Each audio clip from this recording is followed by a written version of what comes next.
Good evening, good morning, or good afternoon, depending on where you're watching. Welcome to another edition of the Heretics podcast on Votum TV. I am your host, Mike Krupa, and I am honored and privileged to introduce our fine panel this evening, this morning, or this afternoon, depending on where you're watching. Today, we are going to discuss with our fine guests the anniversary of the Ukraine war from a military technical standpoint, but I think we'll touch upon issues pertaining to geopolitics and the economy. So I'd like to introduce our guests here this evening, this morning, or this afternoon, and I'll start off with Andrei Martyanov, who is an expert on Russian military and naval issues. He was born in Baku in the former Soviet Union in 1963. He graduated from the Kirov Naval Red Banner Academy and served as an officer on the ships and staff position of the Soviet Coast Guard through 1990. He moved to the United States, where he worked as a laboratory director of a commercial aerospace group. And Andrei blogs at the blog Reminiscence of the Future, where you can find the link in the description box. Our next guest in the lineup is Mike Mihajlovic. He is stationed in Toronto. Mike is an engineer, defense technology specialist, author, historian, analyst, and former Navy officer Army officer,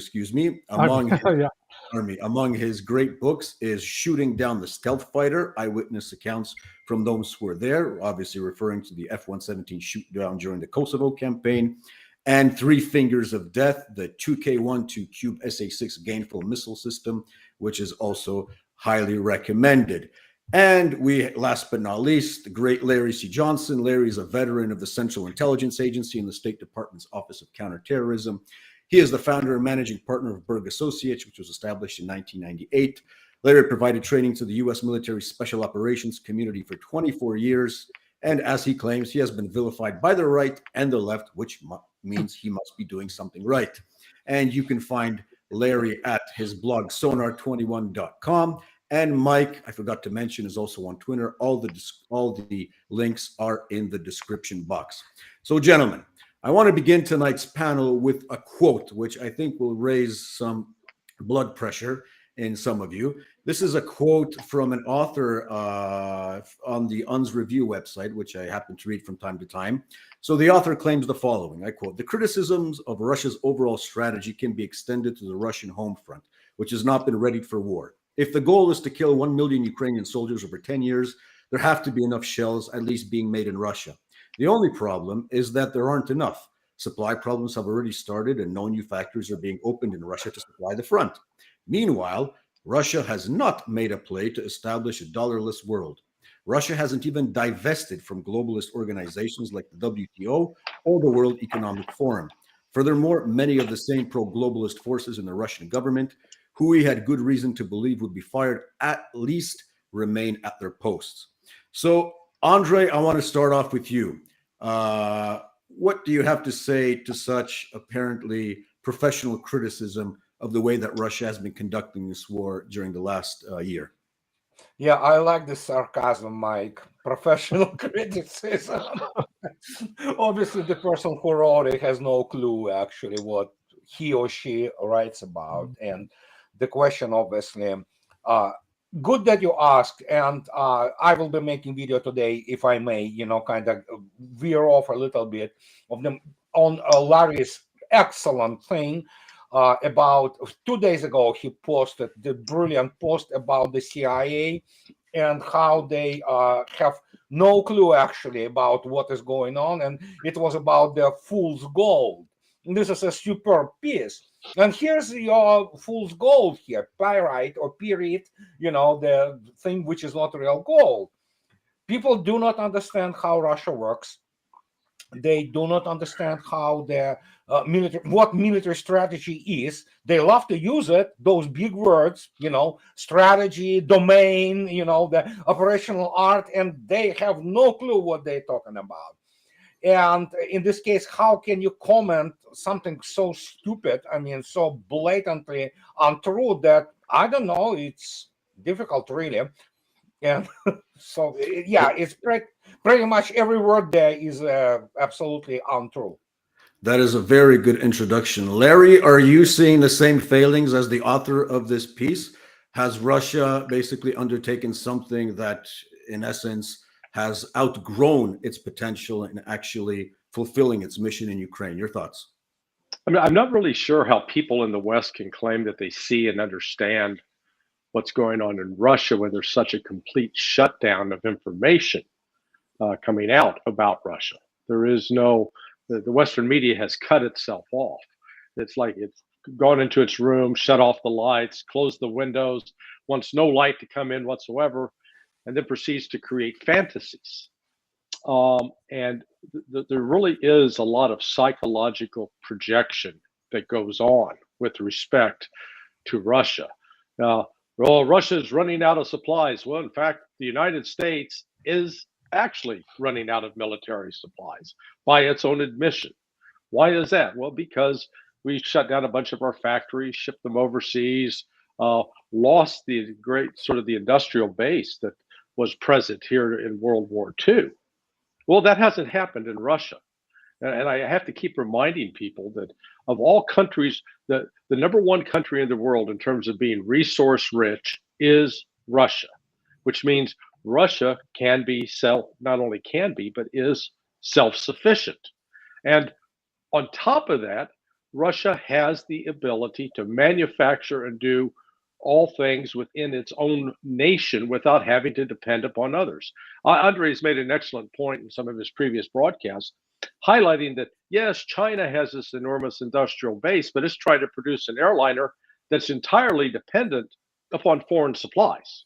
Whereas Russia's producing its own aircraft, the equivalent of a Boeing 737, without having to rely upon anything from outside the country. So that gives Russia a decided advantage. I think what's reflected in that article, it just pisses people off that Russia's not doing what the West wants. It's that simple.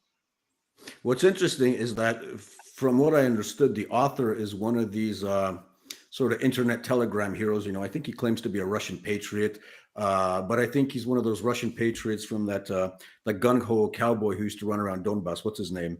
Not Prigozhin, but Strelkov, the Strelkov type. Yes, yes, exactly. Basically saying that everything's turning into the word that starts with the letter S, and that Putin doesn't know what he's doing. And at the end of the day, the West is right in the sense that they're kicking our ass, but nobody in Moscow is willing to admit it. Mike, I noticed that Justin Trudeau was in Toronto a few days ago celebrating the anniversary. Apparently, he met some hecklers who told him to go to hell. And he told the crowd there that, you don't understand liberty. The Ukrainians understand liberty. So I'm, from what I'm seeing and knowing the CBC from nighttime in Toronto, you're getting the exact same message in Canada, right? That basically Russia is going down the hole. Your thoughts? Yeah, absolutely. I mean, see, the problem in the West is that people can see the tree in the forest, and the idea that they're placing here is just picking up from some sources like that citation that was from some kind of quote expert that has no idea about how Russian industry, how Russian society functioning. So it's and that stuff is switching, from one pen to another, from one media to other media, and serve to the people. But from my conversation with people who basically do not watch the TV, or do not watch those kind of news, they actually know what's going on, because people see that in Canada we have like a brainwashing. Media are constantly bombing us with some kind of information that are basically pulled from some kind of pots of those different kitchens, to say, and served to us. But the other thing, the positive thing, is that now people realize what is really going on, and people start to observe and to find where the truth is. And when the Justin popped up in Toronto and spoke on that, it was nothing more than pure propaganda. Elections will be here sooner or later, and politicians, what they need only votes. And the Ukrainian diaspora in Canada is very strong, and opposition and position, they will always fight for that. So it's this situation. It is what it is. But fortunately, independent media like yours, Twitter or some other one, the truth is finally popping up. and hopefully it will just go up and get really in the surface on the surface. Well, thankfully, and I'm also seeing the same thing, that there is an awakening coming. I hope this time a good awakening, not in the woke sense awakening. So we're all hoping for that. Gentlemen, during the last year, I've seen lots of conversations with you. I've read a lot of your texts. I'm a big follower of each and every one of your analysis. And the main question that I want to ask to start off our technical military aspect, and I just want to say, Andrei, I don't want to offend you, but I'm a historian by trade and a PhD in political science. And I'm one of those political scientists that actually says, when I'm not an expert in military affairs, I defer to the military experts. And believe me, thanks to analysis like yours, I've become smarter during the last year. I humbly watch, I humbly ask questions. I would never dare come into your domain. And it's fascinating because, you know, at the age of, well, I'm not going to tell you how old I am, but it's great to acquire new knowledge and to tell other people, hey, you don't know what the hell you're talking about. So one of the things that they're not talking about in the mainstream media in Poland, in the United States, and in Canada is the military reason why Russia is winning and why Russia will win this war. So if we were to factor out the most important elements that Russia has in this war that neither Ukraine has or NATO has, Andrei, we'll start off with you again. What would those elements be? The things that are specifically Russian and that have contributed to the meat grinder that we're seeing right now in Ukraine and to the anticipated victory in the future over the AFU? I would start with Russian general staff. There is nothing out there which can compare in terms of the analytical capability of what Russian general staff is and does. And I cannot even describe the abyss which separates, for example, the way US military or NATO military operate and how Russia operates. And the thing which is absolutely does not exist in the Western militaries anymore is the fact that both Russian general staff and political elite of Russia, decision makers, that means Kremlin, of course, and the White House, you know, at Moscow River in Moscow, which is government, they are tied very closely by the umbilical cord, which is not influenced by the necessities of the PR and election cycles. These are things which remain practically constant throughout the culture of Russia, which is, of course, pretty much the non-stop warfare.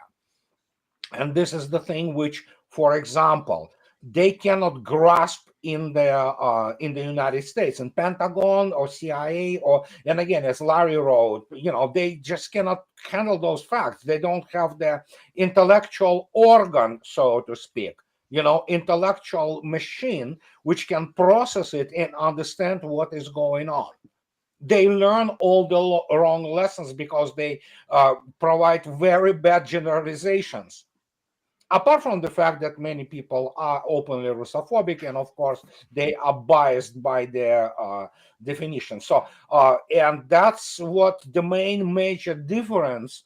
And there are many other things which, of course, are derivative of that, be that military doctrine, procurement policies, R&D policies, and the way Russians approach the creation of the weapons. There are military organizations, and when you look around, you know, over the more than 1,000 years history of Russia, the last 30 years is but 1 minute on this historic clock, you know, and people in Washington, for some reason, they decided, and in Brussels, that this is the, as Mr. Fukuyama wrote, the end of history. It wasn't. It was just a little bleep, you know, on the radar screen.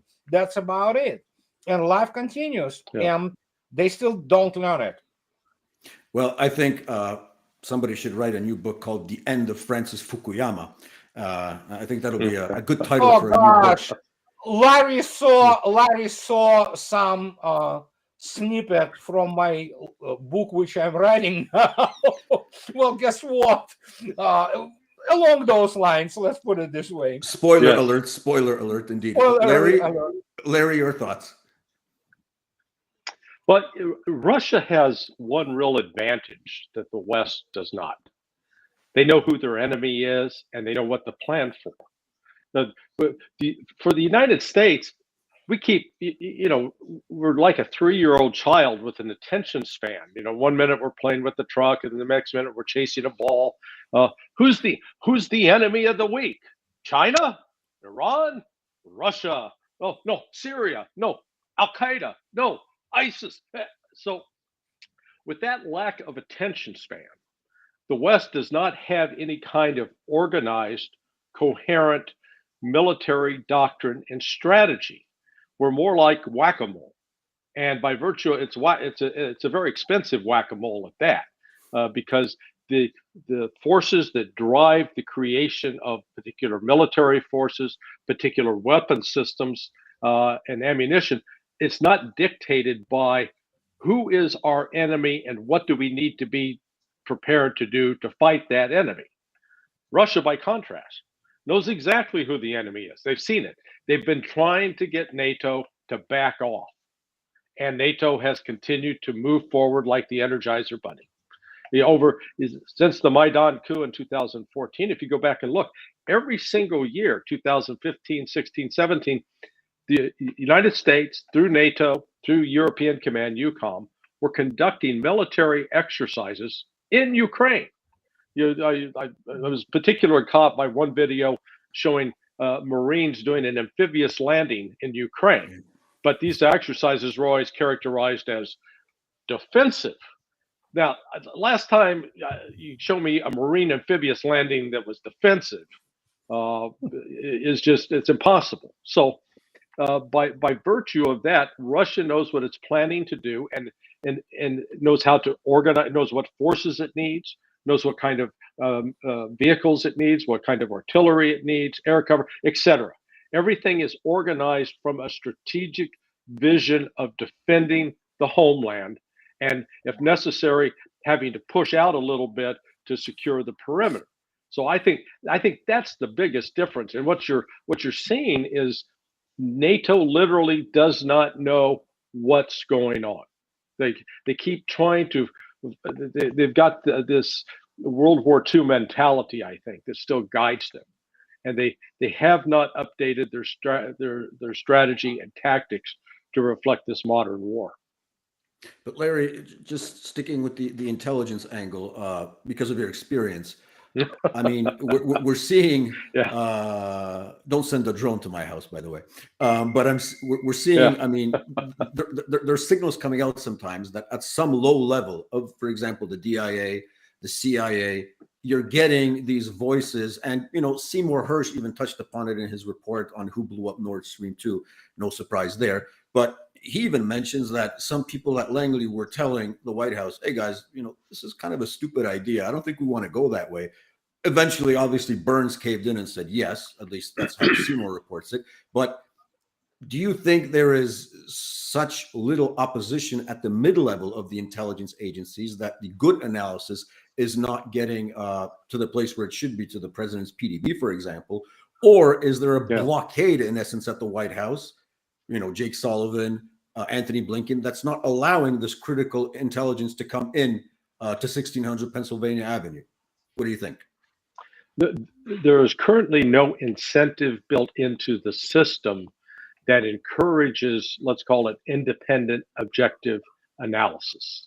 It is, number one, the analysts, they're there, they want to get promoted. How do you get promoted?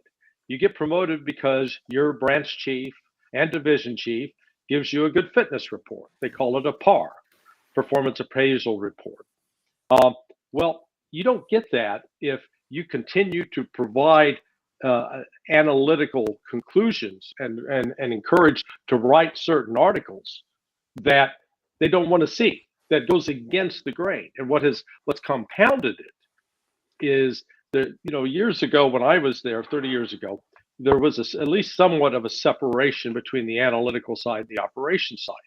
But now they've integrated, they've brought them both in together. So you've got analysts sitting side by side with operations folks, and the operations folks are carrying out covert action. And when you have a covert action program, such as supporting the Ukrainian military and Ukrainian intelligence services in Ukraine, that therefore that's the goal, that's the mission, and you're not going to do anything to try to undermine that. You're not going to get pats on the back by coming back and saying, these Ukrainians are corrupt as hell, and they're stealing 80% of what we give them. No, because if that gets reported and goes up the chain of command, that's going to undermine that program. And a lot of these people that are working on it, hey, their future promotions, if they don't get killed, are hinge on this. They'll get, oh boy, remember the great job you did in running that operation in Ukraine.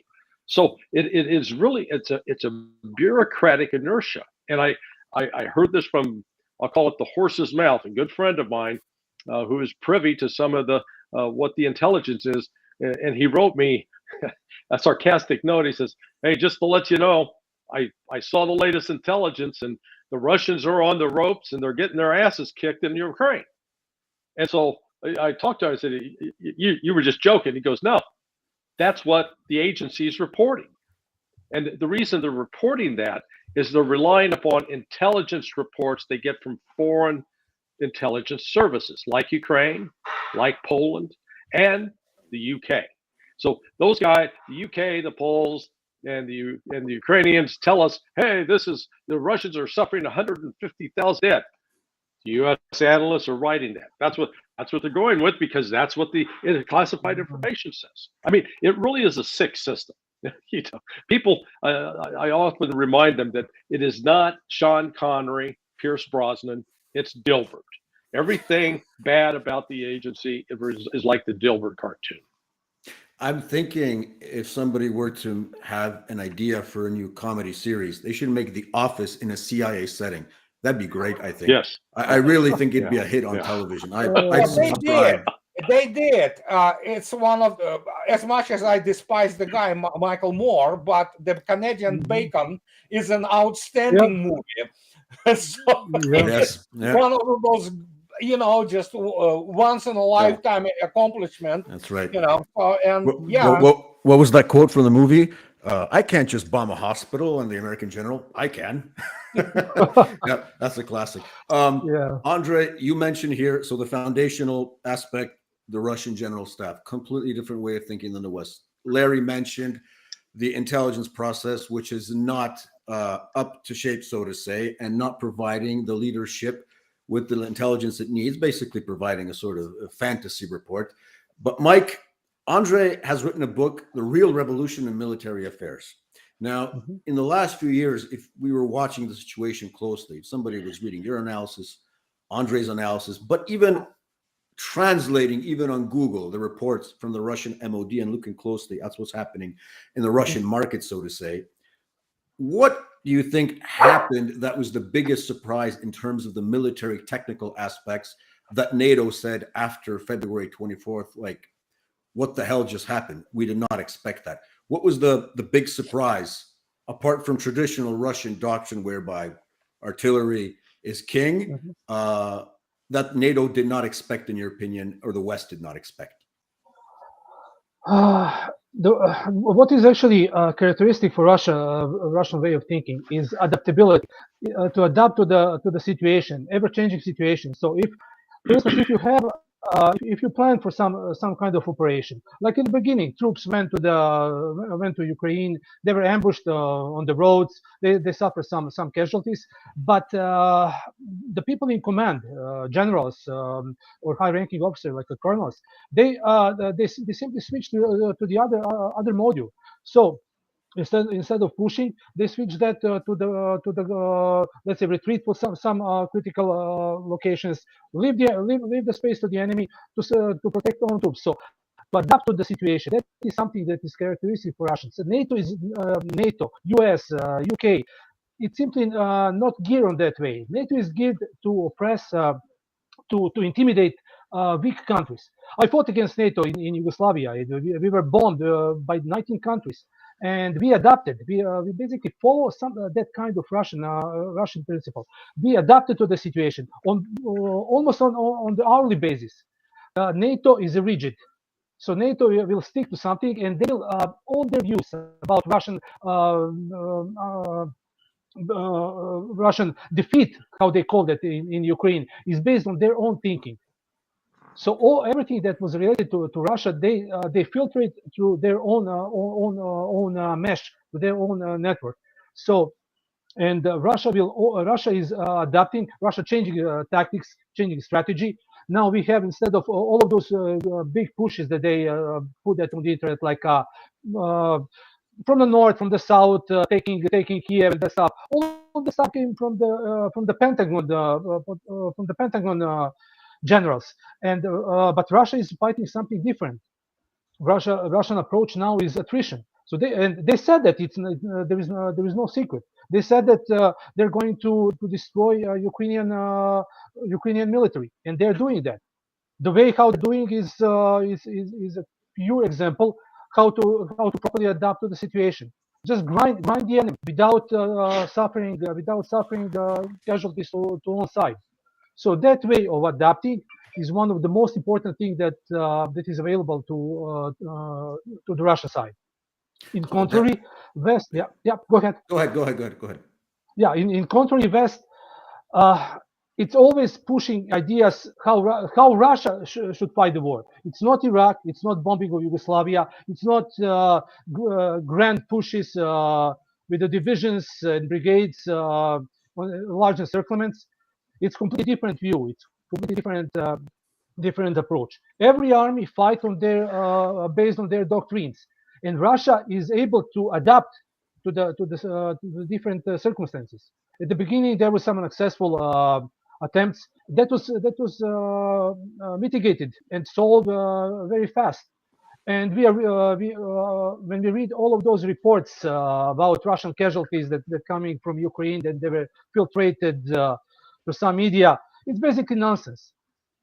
Because NATO is always trying to put through their view operations on the other side.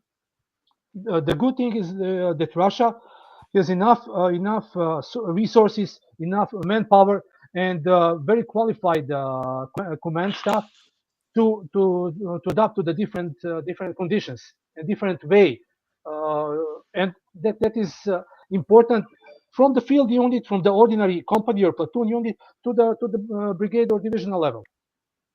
Yeah, before we move to the manpower issue, and I want to loop in Andrei on this, because I said, as the amateur that I am, that in Russian military doctrine we know who's king, but from what I'm seeing as a person, even fairly close to the war, but I would say that artillery is king. But at least in this war, and this is again a question to you, Mike, hypersonic missiles are definitely the queen. What do you think? Yeah, hypersonic missile is something that there is no protection. There is no AD on the West that can even try to intercept that. It's Patriot system, IVST. It's nothing. Even if Israelis deliver their systems, it's not going to work. So there is no solution for the hypersonic missiles. But Russia is also not using them extensively. They have them in reserve. But there is no need to use it. They can use drones, they can use Iskanders, they can use air-launched missiles, because this way they will grind Ukrainian AD. If you see how Russia now plays their attacks, they send waves of drones. They send a wave of cruise missiles, which are basically used. Some of those older cruise missiles are used as decoys to activate Ukrainian AD. So and all of that mixed match that NATO is now delivering, it will simply create confusion and logistical nightmare. People often and those Western experts they forgot that the war is logistics. The side that can repair more stuff, that they can put more stuff, will win the war. And logistics is the backbone, is the spine of any military operation. And Russia is not even close to extinguish their reserves regarding to that. And they can produce all of those missiles they want. And all of that ammunition, rockets, missiles, they have them in stock. Nobody will go to war without calculating how much is necessary. Well, Necessary. the West will. The West will. Obviously, yeah, the West will, and now they're crying about ammunition shortages because in this war, artillery war, as you said, Ukraine fire 5,000-6,000 rounds per day. Russia can easily fire 50,000 without even scratching their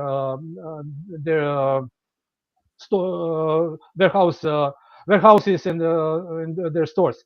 So yeah, this is something that was nobody in the West actually anticipated. Now they're crying for that, but also what is important, what is business? Those companies in the West that they produce the ammunition, now they're getting all of that money that's supposed to go to Ukraine. They've been investing money to those companies, military industrial complex, so they will produce that stuff. But even with all of that industry that the West had, I will give you example of Canada. Canada has one ammunition factory that can produce 155 millimeters, 105 millimeters ammo. The best capacity, the most capacity that company can achieve is 12,000 rounds per month, working 3 shifts. In Ukraine, this is for 2 days. So Canada can't fight the war for more than a day, theoretically, with that production. So Canada need to rely on South Korean supplies, U.S. supplies, which are already running low, and simply Russia is outproducing stuff that is necessary for war, and Russia planned to do that. It is in doctrine. If you're going to fight, you need to have supplies. That is very simple, and people on the West they don't understand it. I mean, I said people, those experts that commenting about how Russia is getting out of rockets, missiles, putting some numbers, that basically doesn't make sense. Andrei, full disclosure, by the way, I was the Polish translator of Andrei's latest book, Disintegration, and I'm very privileged to have done that. It's a great book. But in a way, Disintegration, Andrei, was a prelude to what just Mike touched upon, the hypersonic aspect. I mean, I remember you have lots about the hypersonic missiles there, and it was sort of like a prelude to the war in a way. Your analysis on the war in terms of the role of hypersonic missiles and why it's futile, to tell the truth, for the West to try and beat these systems because they simply can't. I would roll back a little bit. A few days ago, it's interview. Well, actually, it's 10 days ago. Mr. Chemezov, chief executive officer of this enormous colossus called Rostech. It's the military industrial conglomerate which employs more than 1 million people and which produces all of it. And he spoke to both famous military acceptance broadcast of Zvezda TV, and it, of course, has been circulated by all major media in Russia and even in the West. He stated, and it is both on TASS, RIA News, and what have you, that Rostech was able to increase the production of ammunition 50-fold. 50, not 5, 50. And for example, already now Russia produces about 3.5 million rounds monthly. By the end of the year, it will be 5 million monthly. And of course, he spoke about Kinzhal, which is the aeroballistic hypersonic weapon. He confirmed in his interview that Kinzhal is being used extensively on the hard targets. And he said, we increased the production of Kinzhal dramatically. Again, manifold. And then we have the situation with the development, which was reported a couple months ago, that Russian Ministry of Defense signed additional contract for about 100 new Zircon 3M22 missiles. It was the second contract. Rumor has it the first one was 450. So Russia has by now probably around 250 Zircons, which of course are primarily the naval platforms, for the naval platforms. And so, as Mike correctly stated, you're not going to defend against it. There's nothing out there. And it's not going to be out there except for Russia. Russia has the air defense complexes, which are specifically designed to fight against the hypersonic targets. And as was demonstrated, I believe, in not March, April, I believe, last year, when one of the, and you can see the video of that, Russian Ministry of Defense released it, you would see the Kinzhal. Good luck seeing it, hitting it, because you literally cannot see it. I mean, that's how fast it is. And when it penetrated more than 70 meters into the ground, and blew up the underground storage arsenal, which was it was in, I believe, around Lvov area. And what are you gonna do? And this is considering the fact that aeroballistic Kinzhal MiG-31K, which is carrier of this, can fly, and it needs to accelerate to Mach 2.3 at least. And it can fly like this for about 800 to 1,000 kilometers, the actual combat range with this. Then add 2,000 kilometers of Kinzhal itself. And there you go. You have basically all Europe covered.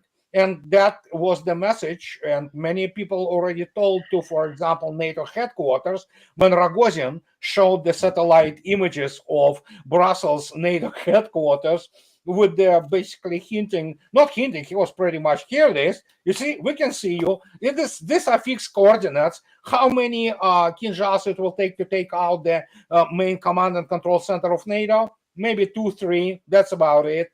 And they will not be able to intercept it. They are absolutely not defended against that. Yeah. By the way, Dmitry Rogozin, former Russian ambassador to NATO, by the way, in his book, The Hawks of Peace, which I read on a train ride from Szczecin to Wrocław. It's that good. He mentions this interesting fact that his great grandfather fought on the side of the Polish-Lithuanian forces against the Teutonic Knights at the Battle of Grunwald or Tannenberg in 1410. By the way, so an interesting historical fact there. Yeah. Just in terms of interesting historic fact is my wife is quarter Polish. But my gosh, don't talk. So, yeah. Hallelujah to that. Yeah. What's interesting in all of this is that this is all in the public domain, in essence, right? So yeah, it is. Going back, I mean, why is it that Mike Krupa, sitting here in Wrocław, can take a book written by a Russian living in the United States or a Serb living in Toronto? I can read this. I can have a fairly, comprehensive view of what's going on, but it's not being said on an official level. And either they're pretending or they really don't know, Larry, that, for example, hypersonic missiles are things that, at least at this point, can't be defeated. I mean, are they hiding maybe the Dark Eagle somewhere and waiting for a surprise? Or are they really that clueless in the American intelligence community? I want to believe that there's at least one or two that recognize the peril, the danger, and the vulnerability. But it's sort of, I keep thinking about how these these intelligence organizations are saddled with legacy systems. And let me explain what I mean by that. When I was there in 1985, started in 85, 86, I would come in the morning and there'd be a stack of paper like this, about this high, and it was classified. Now, my job was not to read the New York Times or the Washington Post or the Wall Street Journal or Financial Times or Der Spiegel. My job was to go through the classified information. That was where the incentive lies for the intelligence analyst. So at that point, I had to page, quickly scan through. It was like reading War and Peace every morning in 45 minutes to try to pick out what was important. It has progressed now that the intelligence community, they're no longer dealing with paper, they're dealing with electronic messages. So think of your spam folder, what goes on your computer, and you get 800, 900 messages in spam, and you're just quickly going through and throwing out the crap. A lot of that crap you're throwing out from the intelligence side is actually classified information. But so you're so caught up with that, you don't have time to look at open source information. And during that period since 1990 till now, we've had this explosion of access to information on the public sources and the internet in ways that was never available to people. They go back to World War II. You were a slave to paper. It had to be written, and that was what was important about getting human sources that come tell you. Well, now with the variety of information that's out there on the internet, you can actually do as good a job, if not better, than an intelligence analyst. And I have encountered people that when you start talking to them, they're so wrapped up with dealing with what's classified, they're not looking at the unclass. So that's where they get sort of hamstrung to their hands are tied metaphorically, because they're not free to really take on a variety of information. So in essence, go ahead, Andrei. I want to add today, speaking of the devil, Christine Wormuth, Secretary of the Army, she was speaking to Center for the Strategic and International Studies. It's such a funny thing to say those things today. And she was speaking about, obviously, women in military. She is political scientist, all right? But I mean, again, I make exceptions. Even in my book, you will be there for your information.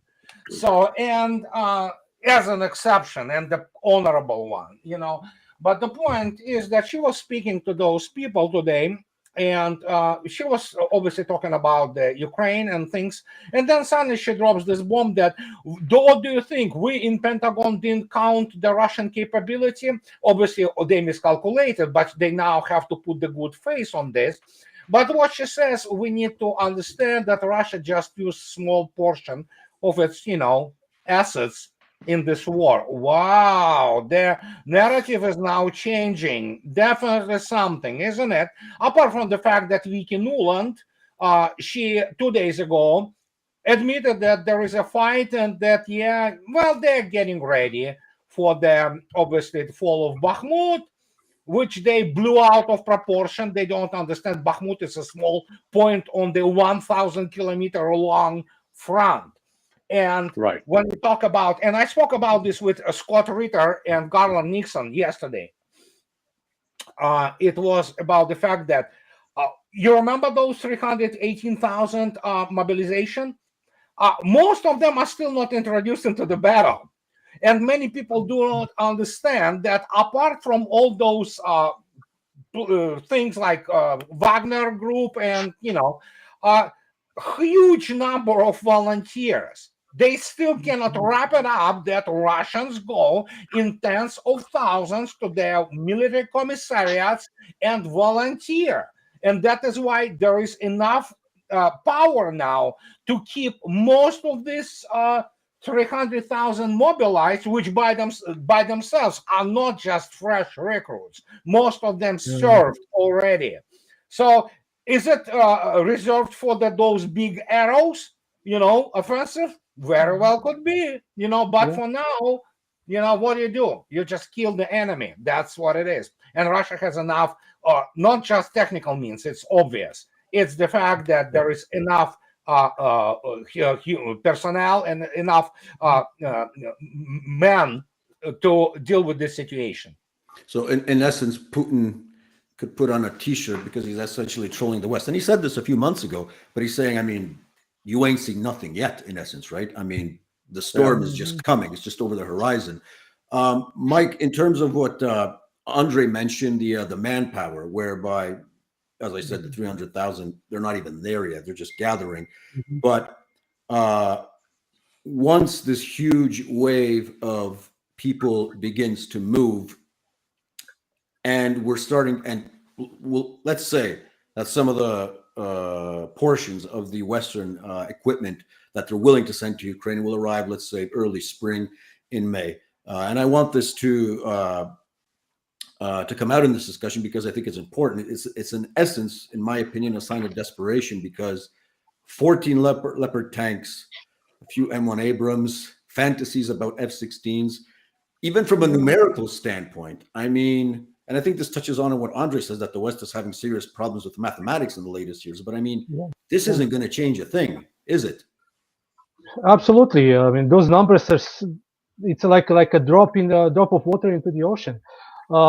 Let's first see those famous Leopard tanks and all of those talks on Twitter and social media that they're going to change the outcome of the war, like Wonder Weapon 10th, 11th edition. First, Leopard, by all means, Leopard is a very good tank, but the tank is just a pile of steel if it's not applied properly. The second thing is the numbers.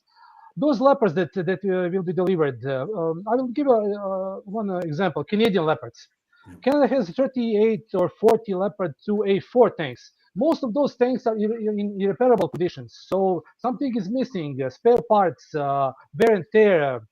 So Canada sent 4 tanks that the forces were able to fix to go into the plane of their own power. So just always said that Canada will send 8 more, so it will be one, let's say, no, not even the tank company, but also Canada is going to send armored recovery vehicles. Those tanks will pile on the Polish delivered Leopards, German delivered Leopards, and it will be a mixed match of everything. Also, it will create a logistical nightmare because you need to run that kind of tank. I work on a Leopard in Canada. Leopard is a complex machine. It's a complex platform, so you need to have a skilled mechanics, technicians to work on that. Now, if the tank break, just a break, like a mechanical break in the field, you need to evacuate that tank. You need to have an armored recovery vehicle that is able to pull 50 or 60 tons of steel out of mud. Not even talking about battle damage. So who is going to provide repairs, field repairs? They need to. Who's going to be that? Maybe let's say contractors from Germany, Poland, or even Canada to be hired to work as a PMCs in the field. Then there's a talks about Leopard 1 and all of those platforms. Bradley, Canada is going to send Lab 3. Again, mixed match of everything, enough to form on paper 3 brigades, but to have a skilled crew. You can use, for instance, T-64 crew, but it's not just a 15 days of training and send them to battle. You need a month to have a good and skilled crew, but you need much more time to have technicians who are going to maintain those platforms. So all of those Western weapons is basically there partially for the sake of to showing support and partially to see how those vehicles will perform in the real conditions.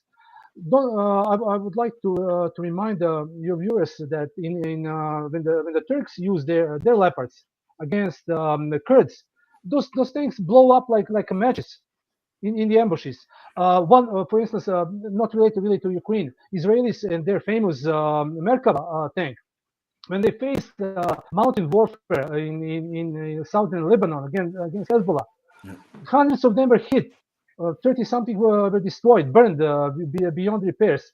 So tank as a tank is good as far as the tactics and strategy of employment is good. For that, for tank to be successful, you need to have the proper logistics. You need to have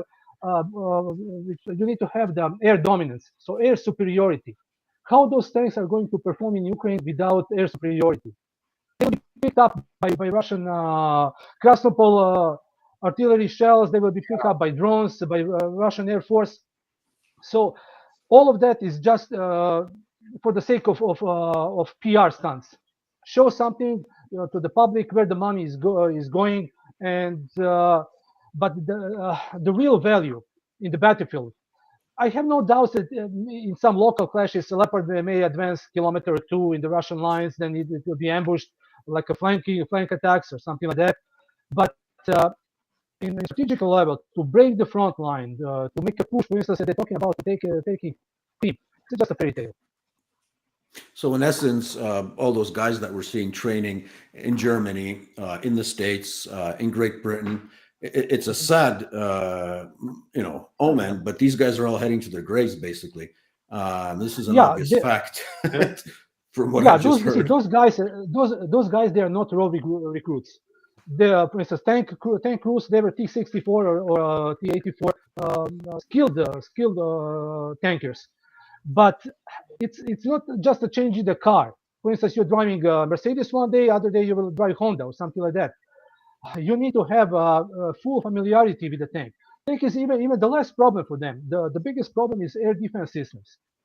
West is now the U.S., for instance, talking about Patriot system, and they will train air defense crews for 3 months. 3 months is barely enough just to know what the system can do. To have a skilled air defense operator, you need years. You need years to train, to practice. You need to have a practice shooting. Once when that Patriot, famous Patriot, when they delivered to Ukraine, as soon as they turn on their search and target acquisition radar, they will be located. And Patriot has maybe 20 minutes to live until Kinjal or Iskander hit that position. A few days ago, I saw on Twitter that 100% or 51 targets destroyed by RST. I mean, 100% is not even on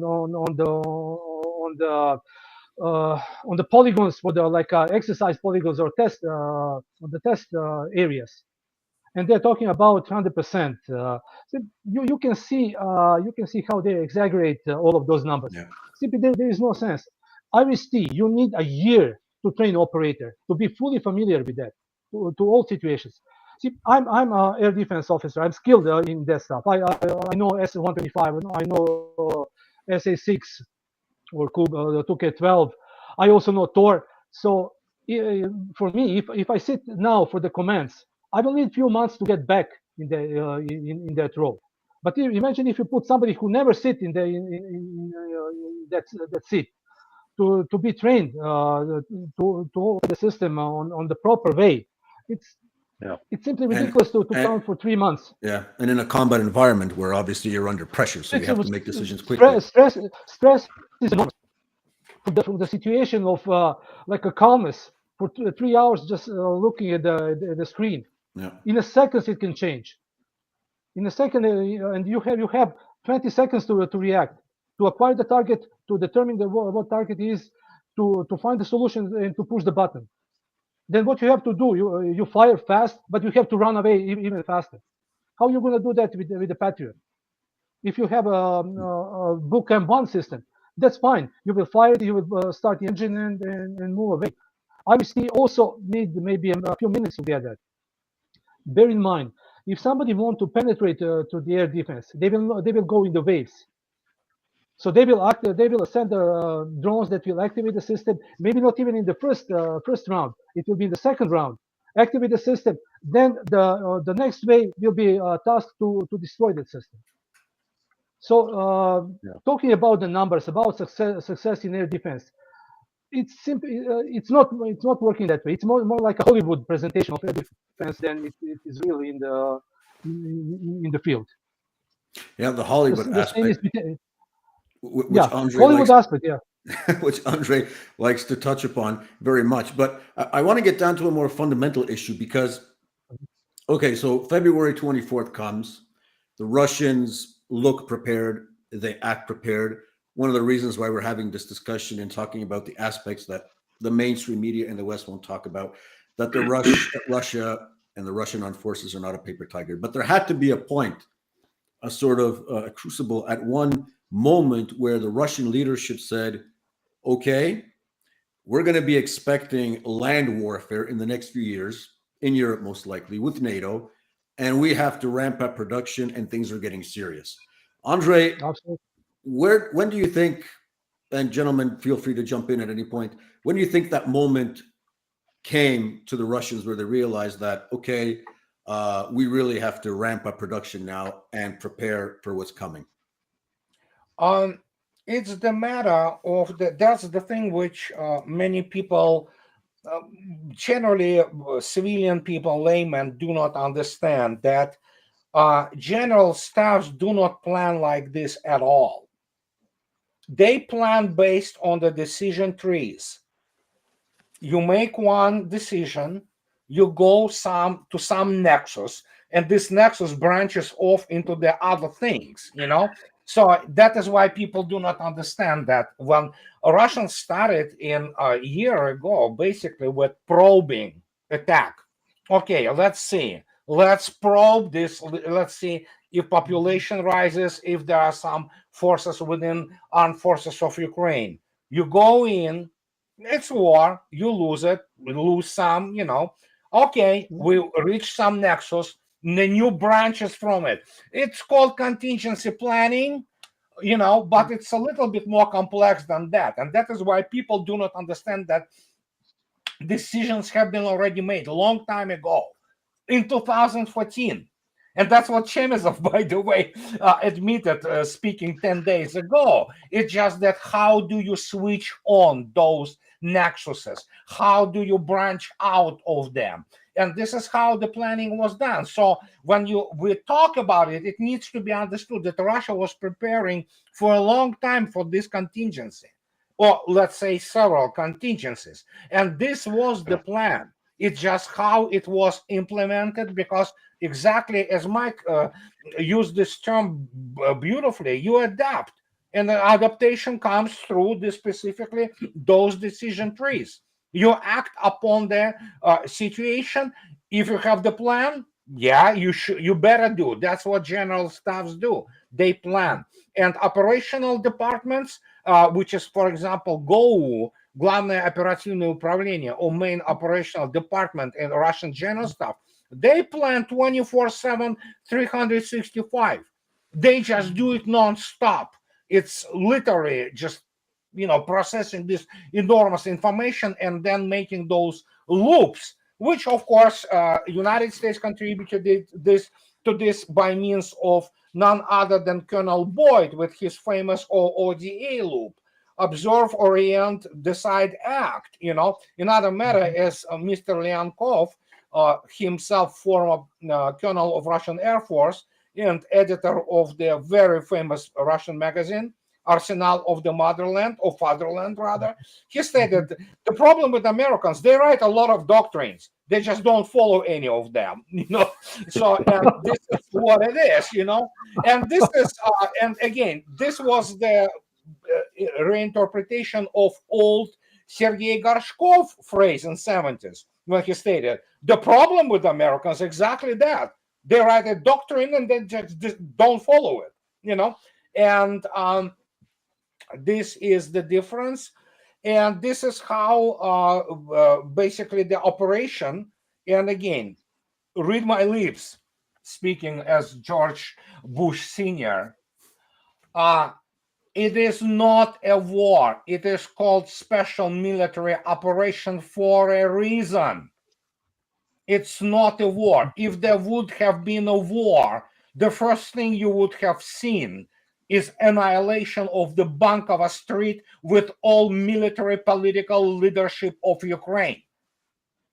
Apart from the fact that if you would have that range of civilian casualties, you would have suddenly that range, and you would have seen things being blown up. And well, that's what Wormuth actually kind of conditionally supported today when speaking in CSIS, when she said that, well, yeah, they just used a portion of their armed forces and air and naval assets. Of course, because it's not the war, and nobody wants the war, because if the war starts, guess what it's going to be? There will be those huge big arrows. There will be mobilization in Russia, with mobilizing of 2.5 of the million of the reserve, and that would have been a horror. Yeah, real shock and awe. Well, I want to go back to some words that the former Prime Minister of Poland, Beata Szydło, made. I think it was in 2015 when they were welcoming the some of the American contingents that were moving into Poland as part of that reaction force after the situation in Ukraine in 2013, 2014. And she made this statement in public, which sounded really good to naive Polish, and I would say naive Slavic, Eastern European ears. She said, "We are welcoming members of the greatest fighting force in history." Now, at that time, even though I loved reading Tom Clancy, and I still love reading Tom Clancy, and I know, Andrei, you have differences of opinion with the late Tom Clancy, as well you should. But Larry, I noticed in your blogs, you very often mention the fact that we don't have the greatest military in the United States. We have the most expensive military in the United States. Right. So for tuned to the Polish listeners listening to us this evening in Poland, can you dispel that myth that, guys, it ain't that great? It ain't that great. Well, let's start with what is the record. The United States has been unable to defeat foreign military forces since Korea, where we fought to a stalemate in Korea against the Chinese. Then all the ensuing conflicts were not against militaries or organized forces that had artillery, air power that could counter what the United States was putting on the field. It was complete lopsided. I call it the bully beating up the kid in the wheelchair. Yet the kid in the wheelchair in Afghanistan and in Iraq still prevented the United States from winning. Now, the problem is the United States has mistakenly assumed that it can create a political change through military force. And I think what the Russians understand is that military force is but one component of politics, and you have to have an ultimate understanding of how to integrate all of that. I was just with a friend who's a retired Delta Force operator, and he got into Delta after 2001. This guy was in over 400 combat actions where he shot his gun, and he killed a lot of people. And with all said and done, what did he accomplish? Nothing. It did not change the situation in Afghanistan, did not change the situation in Iraq, didn't change the situation in Syria. And so the mistake the United States has made is assuming that because we've got, special operations forces, that they're miracle workers. And yet with all of that firepower that we can bring to bear upon somebody who can't shoot back, we have yet been able to translate that into a political outcome. Vietnam was a classic example. I mean, we had 500,000 troops in there. We had a part with support from Australia and South Korea and and the United Kingdom and some French, and still the North Vietnamese prevailed despite supposedly the United States having superior military power. So, and when you look at how we touched on this earlier, how the U.S. military is constructed, it is not constructed according to a national strategic defense plan. It is very much like a quilt, a patchwork quilt, stitched together more in terms of weapon systems that you can sell to get Congress to fund, not necessarily going to be effective out in the field. So I think it is very, very true that the United States it's got the equivalent of a Lamborghini with no wheels. So it's really expensive. It looks great, but you can't drive it anywhere.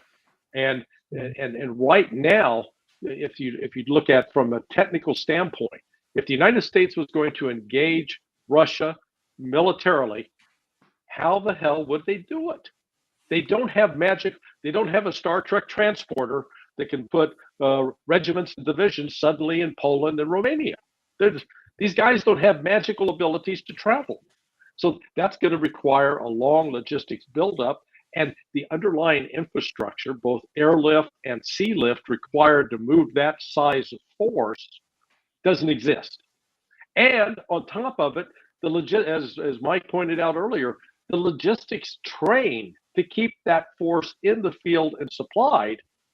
Hell, we can't even keep Ukraine supplied right now, and we're not getting shot at. So it is just that's why I say it's delusional stuff. And yet, what's going on in America, we're like that ugly old woman looking in the mirror, saying, "Mirror, mirror on the wall, who's the fairest of them all? I am." And they don't realize that the mirror has been broken, and we're not seeing ourselves correctly. And that's what's so dangerous about the situation right now. That America is miscalculating on a gargantuan scale. I think on a scale we haven't even seen, because Yeah, and this, unprecedented. yeah, and it sort of trickles down to the allied countries, or what I would call the satellite countries in essence. But Mike, in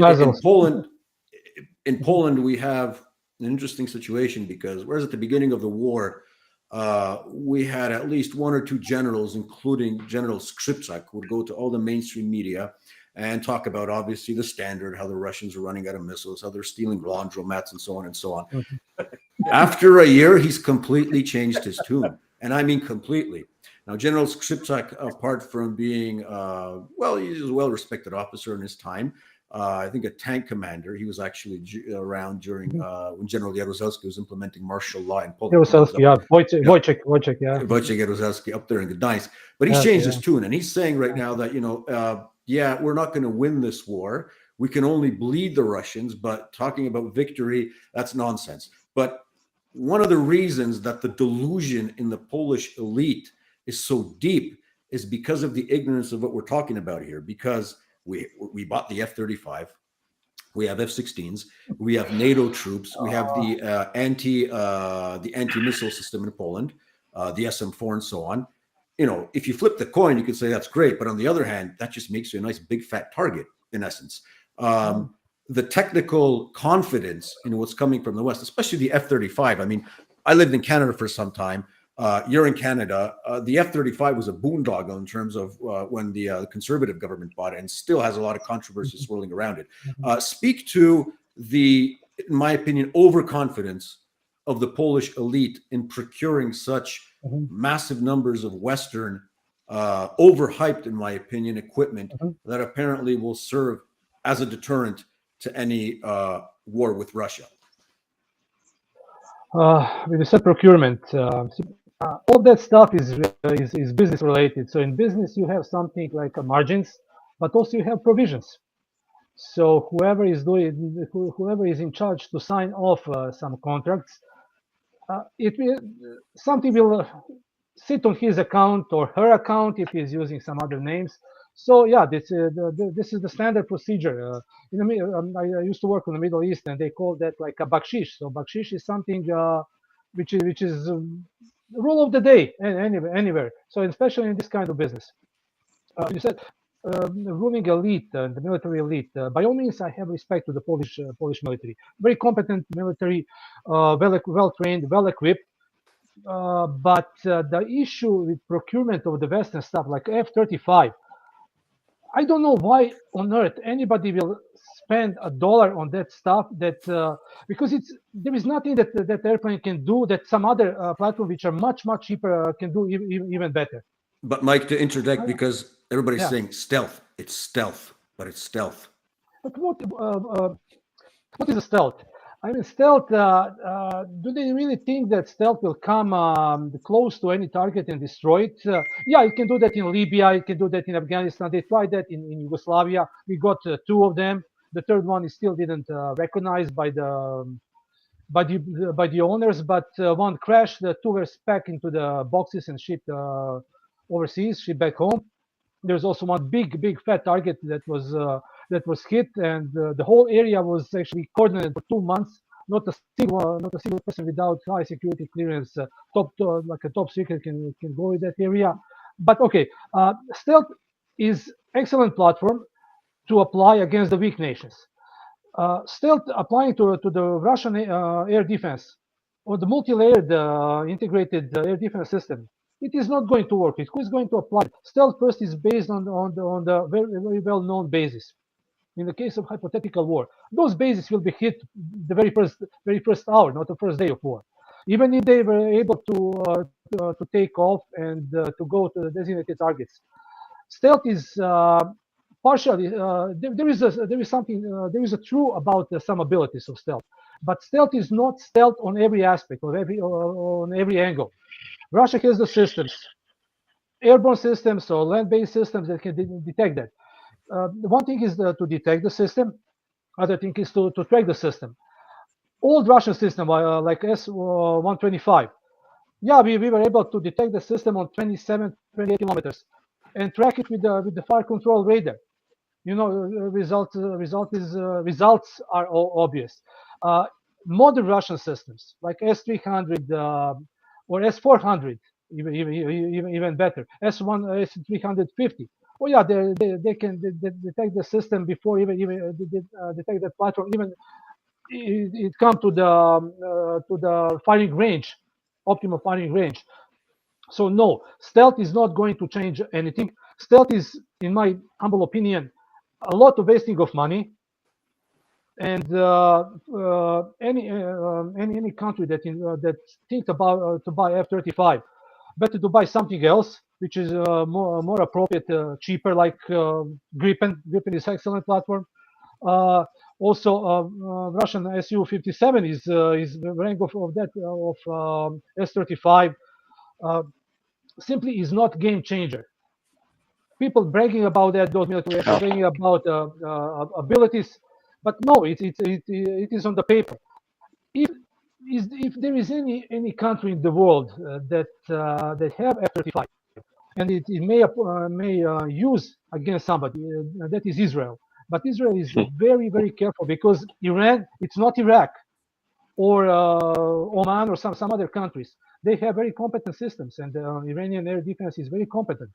So F-35 is simply not able to get to the critical targets in Iran, for example, or in Russia. It is good to intimidate weak countries to prove for the sales. As Larry said, this is simply like a sales marketing. You will find very expensive equipment that you will sell to the third party based on some field tests or some results in lab results.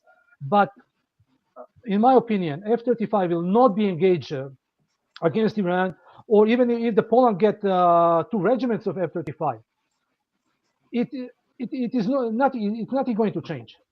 Simply not going to change in some hypothetical large scale war. It will simply cost Polish people, Israeli people. Fortunately, not Canadian people, but Justin Trudeau changed that recently. But he has no idea. He can make a difference between the passenger plane and in the fighter. Like most of Canadian Department of Defense, those experts, they can make difference between the telephone pole and the missile. So, yeah, F-35 will change nothing. It will cost enormous money, amount of money, and If I may they said, add, sure. Go ahead, Andrei. The issue with stealth, it's a 90s concept. Russians are laughing at it because Mr. Ufimtsev, who is the father of the dispersion of the radio waves depending on the geometry of the reflective surface, he was obviously a Russian scientist, and as Russians laugh today, it was one of the greatest operation of influences by channeling Americans to waste their truckload of money on something. And of course, the moment we get to the Pentium 1 level of the signal processing, okay, and especially sensor fusion and networking, which started, for example, Russians pioneered sensor fusion and networking in the air defense since 60s. And for people who are even remotely acquainted with the radar equation, they understand that in the end, main radar, it's a very scary looking equation of the range, which has like huge fraction, but the key point there is the power. And of course, the issue here is that in since 2010, you cannot hide anything. And if before it was the issue of the low frequency radar, such as NEBO, they could at least theoretically state that, they cannot resolve uncertainty. They see us, but they cannot do the targeting. I mean, it's baloney. You can actually obtain targeting and firing solution today with the lower frequency radar such as NEBA, even without the decimeter, centimeter, and millimeter wavelengths radar, because the signal processing is such, and including the modern missiles, which in many, like one of the S-400 and polymer reduced missiles, 90 and 90 and 6, I believe. It has active radar head. Well, you don't need to have the firing solution to the, millimeter or centimeter or even 10 meters. It's enough to bring the thing within the 100 meters, and it will easily, just lock on and will basically shoot down anything. And that's the whole point. The technical paradigm changed dramatically. And anybody who, it's Israeli F-35, which somehow struck the bird in Syria about 2 years ago. Nobody's seen this plane which struck this bird ever since. And we know what kind of bird it was that. It could have been good old Dvina or S-75. Yeah. S-200. So it's just, and that is why it's all about sales. It's all about sales. You need to sell weapons. People love to live well. Somebody needs to have a very exquisite golf club membership, and they want second Ferrari or Maserati. You cannot fight that. And for that, you need to sell things. So that ties in beautifully with what Larry said about that Lamborghini without the wheels. But I want to note something interesting, because even in the great Hollywood productions where you have the topic of aviation, and two movies came to my mind: Behind Enemy Lines and the latest Top Gun Maverick. What's interesting? But what's the one enemy that they fear most in those movies and that are actually shown to be effective? It's the good old Soviet SA-7 in both of those movies. So there you go. And we're talking, a couple of years ahead of the situation. Well, Maverick was from last year, but still, if they're afraid of the old Russian missiles, you got something else coming here. Larry, on the international scene, you mentioned this on your blog, widening the perspective, so to say. We've heard rumors that apparently the Chinese are going to be supplying Russians with weapons, and this coincides with the two important documents that the Chinese Foreign Ministry has published. One criticizing, in a fairly eloquent way, the perils of American hegemony, and I think that was the title of the document, and the other, which was the Chinese peace proposal for the situation in Ukraine. Was that, in your opinion, a ploy, or were the Chinese expecting some serious reflection upon those, I think, 12 points, or a certain amount of points that they made in that document? What's your thought? There is really something that's, let's call it a watershed moment in history that's taking place over the course of the last 3 months. The opening to China that Richard Nixon made back in 1972, in February of 72, that was described as the opening of a friendly gate with China. That thing's been closed and sealed shut. The United States, for whatever reason, has now made the decision to separate itself from China and declare China as the enemy. And we continue to extol the concept that China is this imperial power bound on conquering the world. The last country that China invaded was Vietnam, and that was because Vietnam was beating the hell out of Cambodia, and that was 1979. Yeah. So last I checked, the only country that has actually routinely been invading other countries is the United States. So when you're viewing this entire situation in the context of the fear that the United States is it's like a drug addict, a drunk, out of control, that it is so addicted to its control of international finance and its previous control via the petrodollar, that it's going to do whatever it needs to take other people out. So what Joe Biden, it started with Trump, but Biden is the one that brought it home. He has now created the alliance between Russia and China that Richard Nixon and Henry Kissinger and Zbigniew Brzezinski were all trying to prevent. And it's now a reality. And so I'm sort of amused by this notion that, Russia needs China to produce weapons. Bullshit. It's going to go the other way. China needs some of Russia's weapons and Russia's technology. What China's going to learn from Russia is how to be independent without being reliant upon the United States and Western Europe, because what they're discovering is that these countries are unstable and they're not led by mature, thoughtful people. So what we're discovering, sort of related to this, is that the U.S. military system is brittle. That's the only way I can describe it. It is. What do I mean by brittle? It does not have the ability to be flexible to respond to what's going on tactically on the battlefield. As a result, the West has committed itself to legacy systems. Andrei's written extensively upon the vulnerabilities of the aircraft carrier. So that's one of the key triads for the United States. These aircraft carrier task force groups, which now can be just completely, they're completely vulnerable. They will not be effective in a combat environment. The next, as Mike was talking about, the F-35. We invest in these extravagantly expensive weapon systems, whether they're aircraft carriers or airplanes, forgetting that the lessons of World War II was the faster you can build a ship or build a plane or build a tank and get it out to the battlefield, the more advantage you have. Because in a war, here's a news flash, people shoot at each other and actually blow that stuff up. And it's like nobody on the Western side planning this has even considered that. So here's China watching the United States build up this enormously expensive military machine. At the same time that China is now being routinely vilified as an enemy.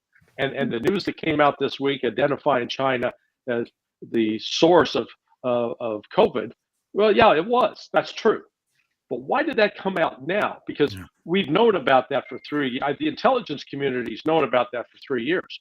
Well, part of the reason they tried to say it was from, a wet market or natural causes is because the United States itself, people like Dr. Anthony Fauci and Ralph Barrick, were involved in creating that. And when they had it, they actually had somebody that died in North Carolina, got that body out of the country, shifted that research over to China because it's better to have it in China than in the United States. But the United States is funding it. So here's the Chinese over the last 3 years. We got this joint secret. They know that we know that both of us were involved in helping create this lethal virus. But now all of a sudden the Chinese are saying, wait, you're blaming us alone? You're not accepting any of the cause? Then you got the general of the Air Mobility Command saying, hey, we're going to be at war with China in 2 years. You got the United States shooting down a balloon. The Chinese insist it's a weather balloon. The United States claims it's the greatest intelligence collector since, the Soyuz spacecraft. And so across the board, the United States is taking every step possible to insult, antagonize, threaten, and bully China. And China's not having any of it. And the Russians are sitting there in the back saying, see, we told you they're assholes. We told you can't trust them. And so what we're setting up is the United States is going to be beaten like a rented mule here. And I can see it coming. Andrei can see it coming. And we're trying to warn people that this is dangerous. And, it's one thing to go to the zoo and get the bear in the cage and, poke it with a stick and irritate it. But if you forgot to check make sure that the gate was closed, the bear couldn't get out, and we didn't check. The gate's open, and not only the bear, but the dragon is going to come out and eat our ass. The gate's open, and not only that, but we're trying to tell the bear that he's not, he's not a mama bear, he's a papa bear. his misgendered. So we're adding that on top of the Yeah, whole situation, right? that's Yeah. Oh, When I, oh my God. when I was Yeah. looking back in those beautiful days called the end of the 90s at these books called uh, the Jane's reports on basically everything having to do with the military. Those are great sources way before the internet that I'd look at because, well, my brother was an aviation fanatic. He still is an aviation fanatic. And that's why by looking at some tales of airplanes up until today, I can basically tell you what airplane is which.